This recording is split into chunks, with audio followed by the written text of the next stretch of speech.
أعوذ بالله من الشيطان الرجيم. بسم الله الرحمن الرحيم.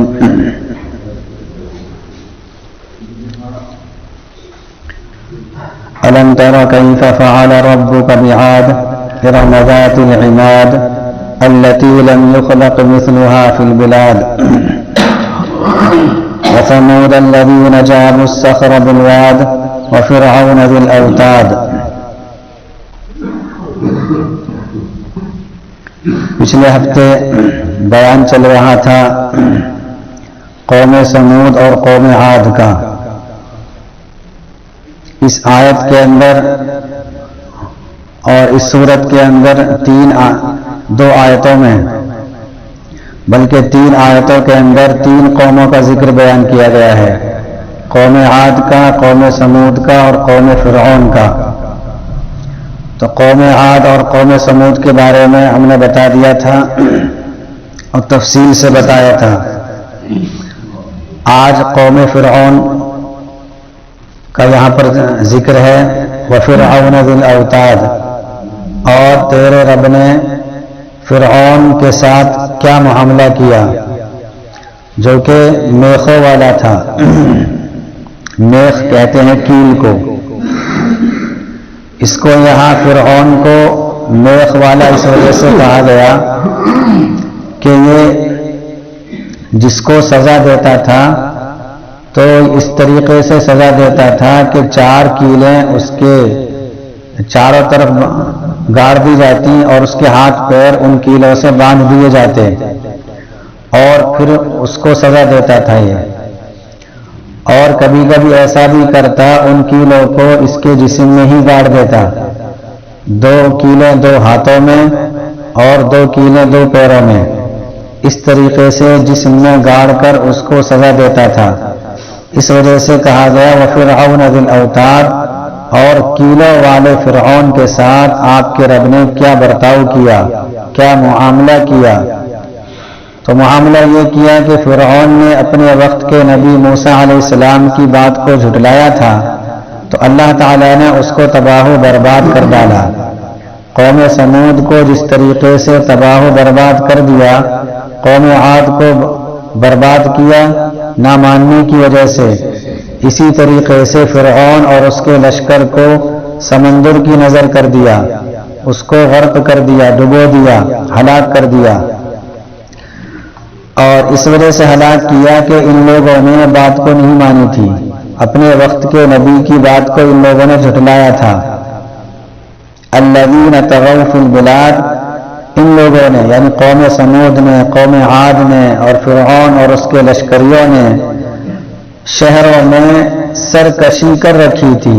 اللہ تعالیٰ کی نافرمانی کے ساتھ یہ لوگ زندگی بسر کر رہے تھے، اللہ اور اس کے رسول کو جھٹلا رہے تھے. فرعون کے بارے میں آتا ہے کہ فرعون کے کبھی سر میں بھی درد نہیں ہوا تھا، اتنی نعمتیں اللہ تعالیٰ نے دی تھی. اس کے باوجود اس نے خدائی کا دعویٰ کر دیا اور کہہ دیا انا ربکم الاعلی، کہ میں تمہارا سب سے بڑا رب ہوں.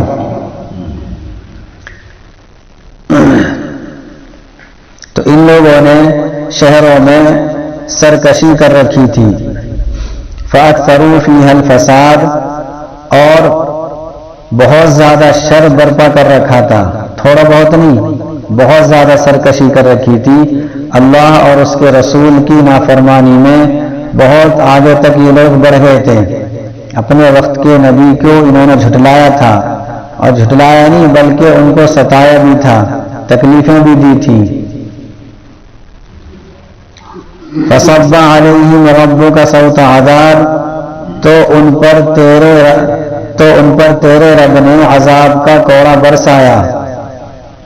کہ پچھلی قوموں کے ساتھ تیرے رب نے کیا برتاؤ کیا کہ ان پر عذاب نازل کر دیا. قوم سمود پر بھی، قوم عاد پر بھی اور قوم فرعون پر بھی، ساتھ ساتھ فرعون پر بھی عذاب نازل کر دیا. کوڑا جس طریقے سے کسی پر مارا جاتا ہے اور سزا دی جاتی ہے کوڑے کے ذریعے سے، تو جسم کے مختلف اطراف میں کوڑا لگتا ہے. کبھی ہاتھ میں لگ گیا، کبھی پیٹھ پر لگ گیا، کبھی ٹانگوں پر لگ گیا. تو یہاں کوڑا اس وجہ سے کہا گیا کہ ان کو جو سزا دی گئی تھی اور عذاب دیا گیا تھا مختلف قسم کے عذاب تھے، ایک ہی عذاب نہیں بلکہ مختلف قسم کے عذاب. کبھی تو قحط آ گیا اور لوگوں کے اندر بھوکمری آ گئی، اور کبھی ایسا ہوا کہ مہلک کا عذاب آ گیا، اور کبھی خون کا عذاب آیا ہے. اور یہ سب تفصیلیں قرآن کریم کی دوسری آیتوں میں مذکور ہیں. تو طرح طرح کے عذاب ان کو دیے گئے، بالآخر ان کو تباہ کر ڈالا اور ان کو زمین سے بالکل صاف کر دیا.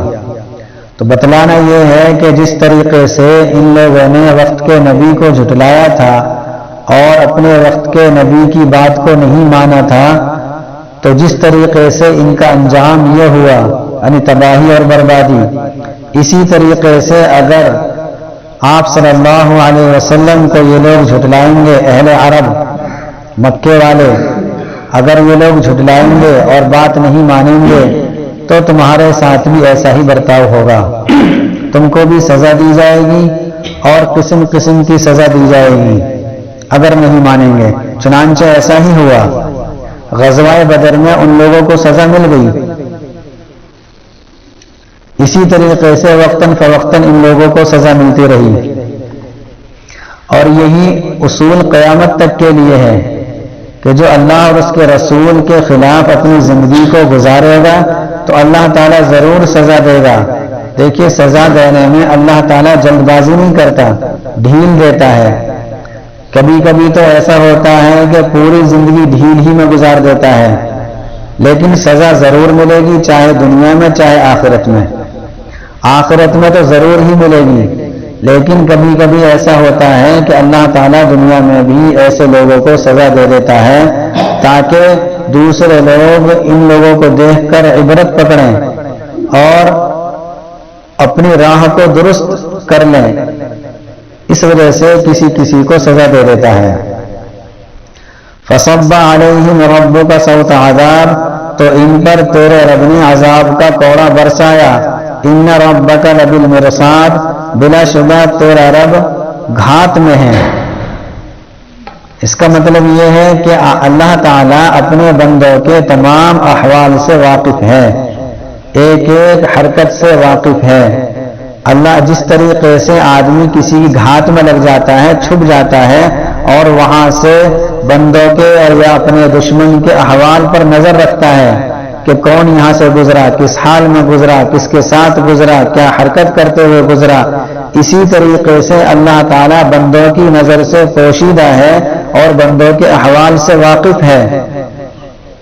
ایک ایک حرکت کا علم ہے اس کو. بندوں کی آنکھ نہیں دیکھتی کہ ہمیں اللہ تعالیٰ ہمیں دیکھ رہا ہے، لیکن اللہ تعالیٰ سب کو دیکھتا ہے، سب کے احوال سے واقف ہے.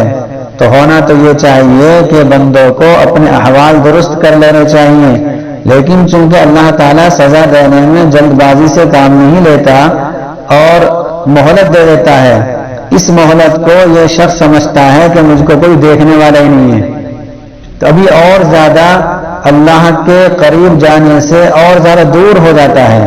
جتنا پہلے دور تھا اور زیادہ دور ہو جاتا ہے کہ مجھے تو کوئی دیکھ ہی نہیں رہا. میں چاہے چوری کروں، زنا کروں، دوسروں پر ظلم و ستم کروں، یا دوسروں کو ستاؤں، یا دوسروں کا حق دباؤں، یا دوسروں کو پریشان کروں، مجھے کوئی دیکھنے والا ہے ہی نہیں، میرا کوئی بگاڑنے والا نہیں ہے. حالانکہ ایسا نہیں ہے. جب اللہ تعالیٰ پکڑ پر آتا ہے تو پھر کوئی بچانے والا نہیں ہوتا. ان بطش ربک لشدید، اللہ تعالیٰ کی پکڑ بہت سخت ہے کہ جب وہ پکڑے گا پھر کوئی بچائے گا نہیں. جس طریقے سے پہلی قوموں کو جب پکڑا ہے تو ان کی ساری طاقت، ان کی ساری مالداری اور دولت سب ایک طرف رہ گئی، کسی نے ان کو نہیں بچایا.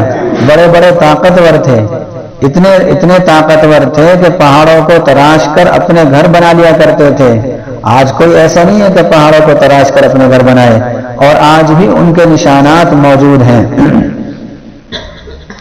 تو اتنی طاقتور قوم کو اللہ تعالیٰ نے جب پکڑا ہے تو بالکل تہس نہس کر دیا، کوئی بچانے نہیں آیا، نہ ان کی دولت کام آئی نہ ان کے مکانات کام آئے. تو اسی طریقے سے اگر کوئی اللہ تعالیٰ کی نافرمانی کرے گا اور اپنی زندگی کو اللہ اور اس کے رسول کے خلاف گزارے گا